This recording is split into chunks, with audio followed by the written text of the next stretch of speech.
பொதுவா ஐபிஎல் போட்டிகள் அப்படின்னு எடுத்துட்டாலே அதிரடிக்கு பெயர் போனவை அப்படின்னு தான் நம்ம பார்த்திருப்போம். ஆனா சில போட்டிகள் அதற்கு விதிவிலக்கா இருக்கும். அப்படி ஒரு போட்டி தான் பஞ்சாப் மற்றும் கொல்கத்தா நைட் ரைடர்ஸ் அணிக்கு இடையில நடந்த அந்த முக்கியமான லீக் போட்டியா அமைஞ்சிருந்தது. கொல்கத்தா நைட் ரைடர்ஸை பொறுத்த வரைக்கும் சென்னை சூப்பர் கிங்ஸ் அணியை ஏற்கனவே ஒரு லோ ஸ்கோர்ல ஆல் அவுட் ஆக்கி இருந்தாங்க. ஆனா அதை விட இன்னும் ஒரு படி மேல போய் பலம் வாய்ந்த பஞ்சாப் அணியை வெறும் 111 ரன்கள்ல அவங்க சுருட்டினாங்க. ஓகே, இந்த முறையும் 10 ஓவருக்குள்ள இந்த டார்கெட்டை அச்சீவ் பண்ணிடுவாங்க. நெட் ரன் ரேட் பயங்கரமா இன்க்ரீஸ் ஆக போகுது. கிட்டத்தட்ட டேபிள் டாப்பராகவே கொல்கத்தா நைட் ரைடர்ஸ் அணி மாறிடுவாங்க அப்படிங்கிறது தான் ஃபர்ஸ்ட் இன்னிங்ஸோட முடிவில் எல்லாரோட எண்ண ஓட்டமாகவும் இருந்திருக்கும். ஆனால் அது எல்லாத்தையுமே தவிடுபொடியாக்கி பஞ்சாப் அணி அவங்கள ஆல் அவுட் பண்ணது மட்டும் இல்லாமல் லோவஸ்ட் ஸ்கோரை ஐபிஎல்ல டிஃபெண்ட் பண்ண அணி அப்படிங்கிற ஒரு வரலாற்று சாதனையுமே பதிவு பண்ணாங்க.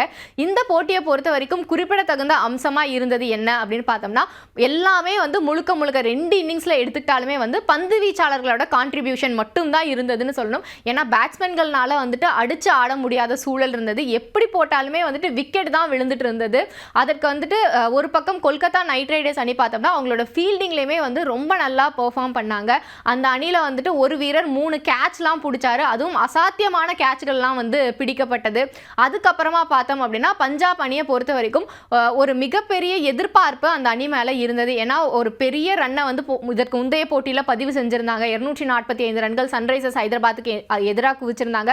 அந்த அணியா இவங்க இவ்வளோ மோசமாக ஃபர்ஸ்ட் இன்னிங்ஸை விளையாடி இருக்காங்களே அப்படிங்கிற விமர்சனங்கள்லாம் இவங்க மேலே முன்வைக்கப்பட்டது. ஆனால் பஞ்சாப் அணியை பொறுத்த வரைக்கும் என்ன ஆனாலும் இந்த ஸ்கோரை நம்ம டிஃபெண்ட் பண்ணணும் அப்படிங்கிற ஒரே ஒரு எண்ணத்தில் மட்டும்தான் களமிறங்கியிருந்தாங்க. இதற்கு முந்தைய போட்டிகளில் பெருசாக பெர்ஃபார்ம் பண்ணாத யுஸ்வேந்தர் சஹல் இந்த போட்டியில் ஒரு மிகப்பெரிய கம்பேக்கை கொடுத்து 4 விக்கெட்டுகளை எடுத்து கொடுத்தாரு. அதுதான் அந்த அணிக்கு ஒரு மிகப்பெரிய டேர்னிங் பாயிண்டாக அமைஞ்சிருந்தது.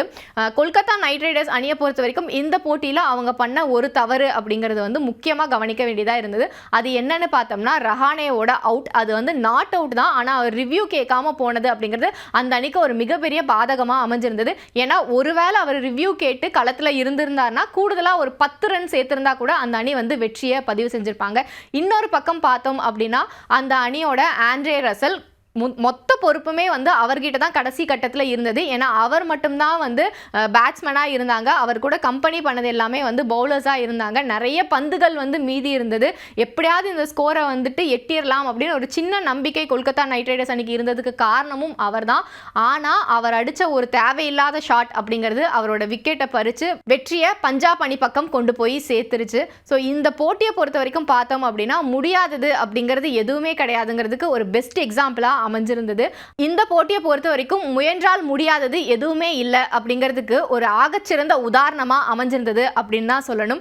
பஞ்சாப் அணி 245 ரன்கள் அடிச்சு தோல்வியை தழுவின அந்த போட்டியா இல்ல வெறும் 111 ரன்னை டிஃபெண்ட் பண்ண இந்த போட்டியா உங்களுக்கு பிடிச்சது எந்த போட்டிங்கிறத கமெண்ட்ஸ்ல பதிவு பண்ணுங்க.